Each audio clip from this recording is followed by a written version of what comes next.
And the question that we want to look at today is, what is the Kaaba and why is it important to Muslims, or what do Muslims believe about it? We often see in videos of Muslims praying that they are all facing a certain direction. And on top of that, for those Muslims that are praying in Mecca, in Saudi Arabia, we see that they are all bowing toward a black cube, a house that is a black cube. Now, for someone who doesn't know what that is or what the history of that is, they may get the impression that the Muslims are worshiping that black cube, or the Muslims are worshiping that house. Right? Because we see them all praying toward a certain direction. We see them bowing their heads toward that cube. Right? So what exactly does this mean? What exactly is this all about? What is the meaning behind this? As I mentioned in other short talks, Islam completely rejects idol worship, right? Whether it be a stone, a statue, whatever the case may be, right? So what exactly does it mean when the Muslim is doing this? That's kind of what I want to take a look at today, and hopefully I can give a clear picture of why the Muslims do this. Now, in the Muslim belief, this Kaaba is also known as Al-Bayt al-Atiq, or the earliest, or the ancient house. Another name given to it is Bayt al-Haram, the sacred house. And according to Muslim belief, this was the first house ever to be built by humanity for the worship of God. The first house ever built by humanity for the worship of God, and only God. So this is the origin of this house and the primary reason behind why it was built. And because it was the first house that was built by humanity for the worship of God, the first to build it was the first human being, Adam. Peace and blessings be upon him.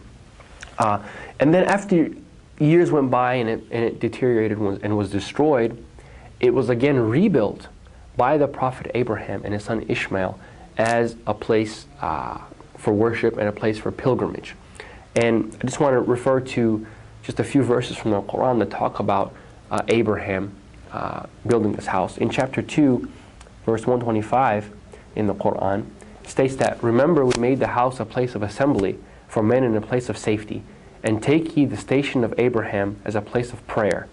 And we covenanted with Abraham and Ishmael that they should sanctify my house for those who compass round it, or use it as a retreat, or bow, or prostrate themselves." And then 2 verses later says, "And remember, Abraham and Ishmael raised the foundations of the house," right, with this prayer, "Our Lord, accept the service from us, for thou art the all-hearing, the all-knowing." Okay, so it was, as I mentioned, it was originally built by Adam, and then rebuilt by the Prophet Abraham. Again, as time went by, it was destroyed, and it was also rebuilt during the time of the Prophet Muhammad, peace and blessings be upon him, before he actually became a prophet. So, over time and throughout history, it was due to wars and natural disasters such as floods. It was destroyed and rebuilt, but the vicinity and the foundations of this house always remain the same. Size-wise of this Kaaba, just to give the viewer an account of how big this is. As you could tell, size-wise, it doesn't compete with many of the skyscrapers and the many wondrous buildings that we see. But the impact that this small black house has had on the lives of human beings cannot be matched anywhere.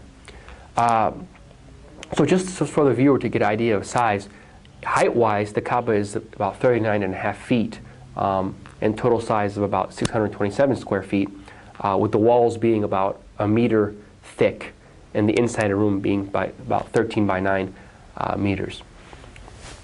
So that's gives an idea of the approximation of size.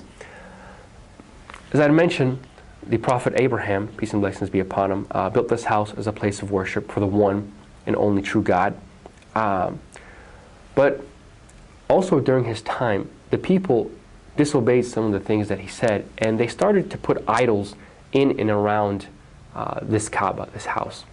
And Abraham reprimanded them, and he explained to them that this is a house of worship for the one and only true God. It's a symbolic house of God, right? And he cleansed this house of these idols. But after his death, again, this practice started of placing idols in and around this Kaaba. And it was not until 4,000 years later when the Prophet Muhammad, peace and blessings be upon him, entered into Mecca, right? And what he did was he cleansed this Kaaba of the idols that were in and around it. And he destroyed these idols and reestablished it as a place of worship for the one and only true God.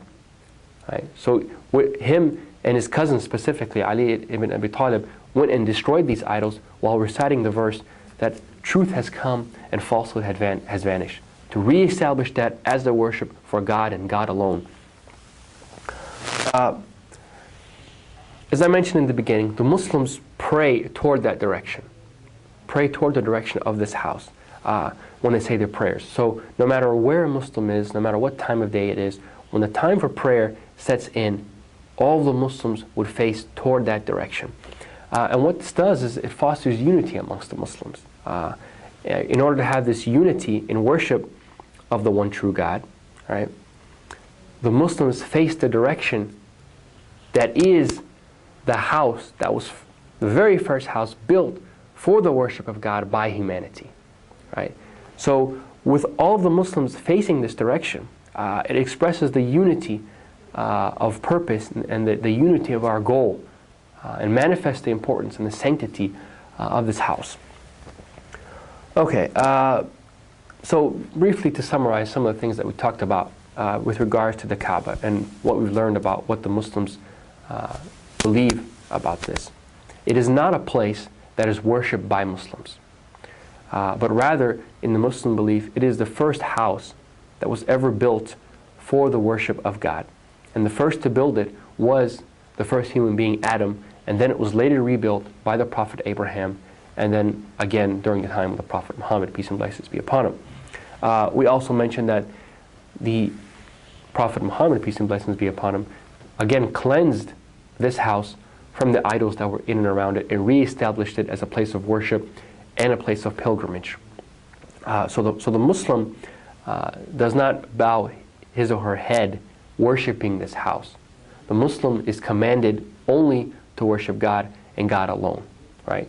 But this direction gives them a unity in their worship and emphasizes the sanctity of this house.